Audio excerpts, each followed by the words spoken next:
ಅಂಬ ಹೆಂಗಪ್ಪ ಅಂದಿದ್ದು? ಮಿಯಮ್ ಹೆಂಗಪ್ಪ? ಬೋಬ ಹೆಂಗಪ್ಪ ಅನ್ನೋದು? ಕೋಕ ಹೆಂಗಪ್ಪ ಅನ್ನೋದು? ಮುಂಚಿ ಹೆಂಗಪ್ಪ ಅನ್ನೋದು?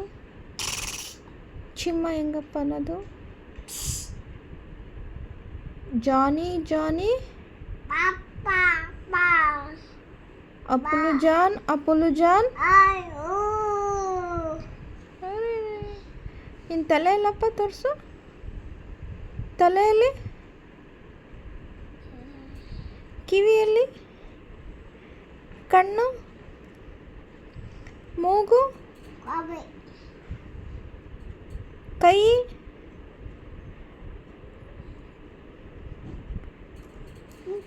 ಹುಷಾರು ಹೆಂಗಪ್ಪ ಮಾಡೋದು ನೀನು?